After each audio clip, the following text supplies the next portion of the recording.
Silakan salawatnya terlebih dahulu, Ibu. Allahumma sholli ala Sayyidina Muhammad wa Allahumma ala shalli ali alaih. Sayyidina Muhammad. Allahumma shalli alaih. Dengan Ibu siapa dari mana? Dengan hamba Allah dari Malaysia. Baik, Ibu bisa bertanya langsung kepada Buya.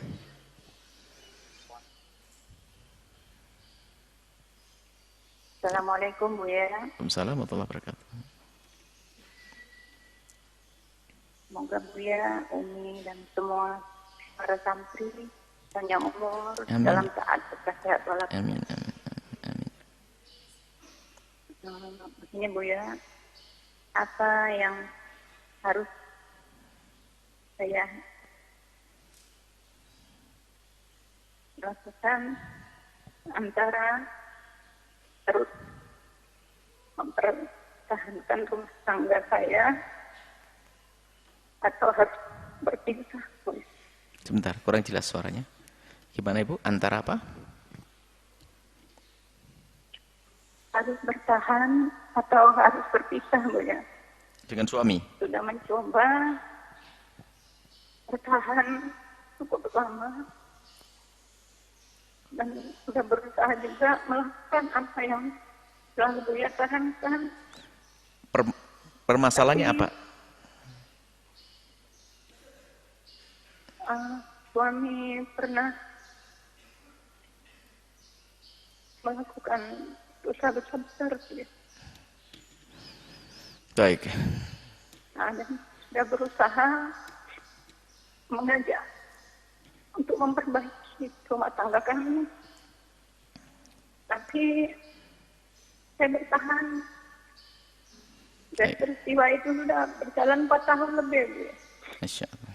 Baik. Belum ada, cuma ada sedikit perubahan. Dan belum bisa meninggalkan dosa-dosa besar sepenuhnya. Bu, ya.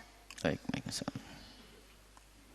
Jadi Baik, saya baik. sebagai istri telah selalu banyak mendengar apa nasihat-nasihat dari dia. Baik. Saya merasa takut ya. Karena mungkin semakin lama rasa itu sudah hilang Bu ya. Susah untuk mengembalikan rasa pada suami saya Bu ya. Baik, baik. Cukup? Jadi apa yang harus saya perbuat Bu ya? Baik, baik. Cukup insyaAllah. Terima kasih Bu ya. Sama-sama, sama-sama. Masya Allah.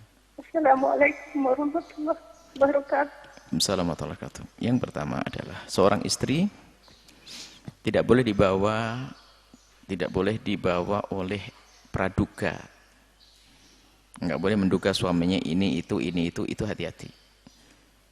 Jangan gampang menduga suaminya melakukan hinaan. Tapi jika memang terbukti, apakah itu pengakuan darinya, misalnya kelihatan dia mabuk atau judi, naudzubillah, atau memang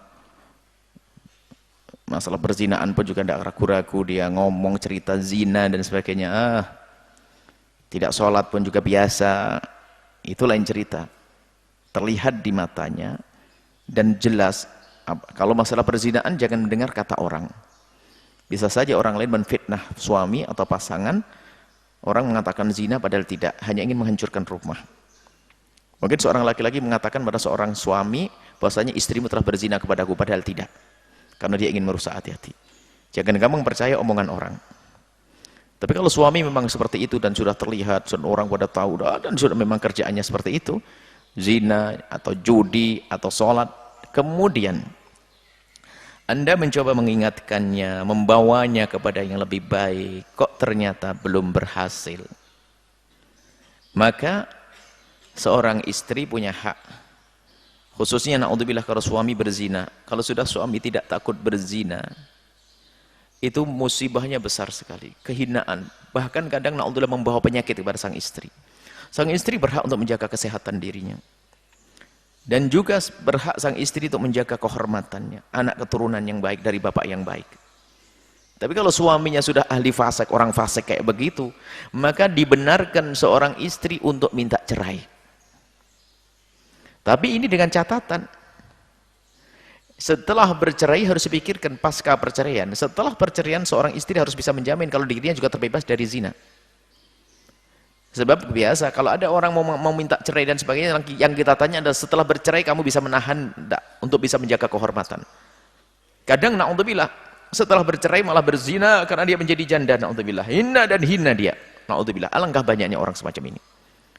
Di saat masih punya suami, ditempelengi dan sebagainya, memang nggak ada syahwat waktu itu. Tapi setelah bercerai, subhanallah, begitu mudahnya berzina, memang nasib buruk dia untuk hina. Punya suami yang fasik, punya suami yang jahat, punya suami yang nempeleng, jauh lebih bagus daripada dia berjanda kemudian berzina. Sebab kalau ditempeleng itu kan didolimi, dia dapat pahala kok.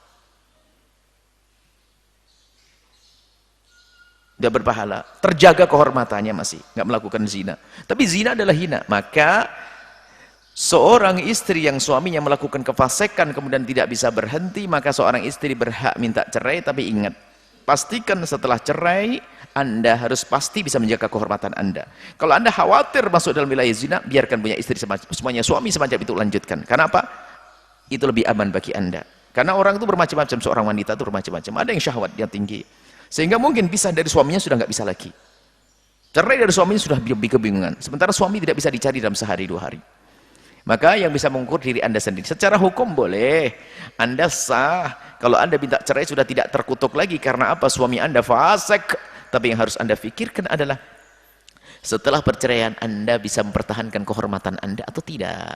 Jika tidak, jangan lakukan perceraian. Kalau ternyata Anda yakin bisa, Anda boleh memilih untuk bercerai demi kebaikan Anda, kebaikan keturunan Anda, dan juga kesehatan Anda. Wallahu a'lam bishawab.